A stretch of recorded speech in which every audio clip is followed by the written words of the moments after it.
Cherthala government town LP സ്കൂളിൽ 1-ാം ക്ലാസ്സിലെ പാഠപുസ്തകത്തെ ആസ്പദമാക്കി പലഹാര പ്രദർശനം സംഘടിപ്പിച്ചു. ചേർത്തല ഗവൺമെന്റ് ടൗൺ LP സ്കൂളിൽ 1-ാം ക്ലാസ്സിലെ പിന്നെയും പിന്നെയും ചെറുതായി പാലപ്പം എന്ന പാഠഭാഗത്തെ ആസ്പദമാക്കി പലഹാര പ്രദർശനം സംഘടിപ്പിച്ചു. എല്ലാ കുട്ടികളും പലതരത്തിലുള്ള പലഹാരങ്ങൾ എത്തിച്ചു. ആവിയിൽ വേവിച്ചെടുക്കുന്നവ, ചുട്ടെടുക്കുന്നവ, എണ്ണയിൽ പൊരിച്ചെടുക്കുന്നവ എന്നിങ്ങനെ പലതരത്തിലുള്ള പലഹാരങ്ങൾ കുട്ടികൾ പ്രദർശിപ്പിച്ചു. SSK ജില്ലാ programme coordinator Preethi M. Kumar, ജില്ലാ programme officer Manu S, senior അധ്യാപിക KR Sreelatha, NS Sreekumar, Aravind Kumar Pai, mother PTA president Lijya, Letitia Grace, Chinchu C. Chellappan, Ajitha K. Soumya, S. Jasmine, PJ എന്നിവർ പങ്കെടുത്തു.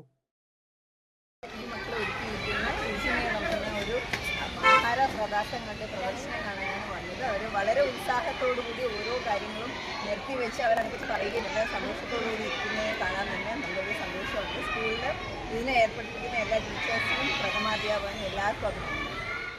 എല്ലാ സ്കൂളുകൾക്കും മാതൃകയാക്കാൻ കഴിയുന്ന പ്രവർത്തനങ്ങളാണ്.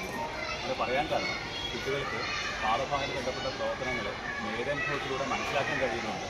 അതോടൊപ്പം തന്നെ ആരോഗ്യകരമായ ഭക്ഷണശീലം കുട്ടികൾക്ക് പൊതുവെ നല്ല ഭക്ഷണം കഴിക്കുന്ന ശീലമില്ലാത്ത ഒരവസ്ഥയിലേക്ക് വരിക, അതൊരു മാറ്റം വരുത്തിയിട്ടുണ്ട്. ആരോഗ്യകരമായ ഭക്ഷണശീലം കുട്ടികളിലേക്ക് എത്തിക്കാൻ വേണ്ടി വലിയ അളവിൽ ഈ പ്രോഗ്രാം സഹായിക്കുന്നതാണ്.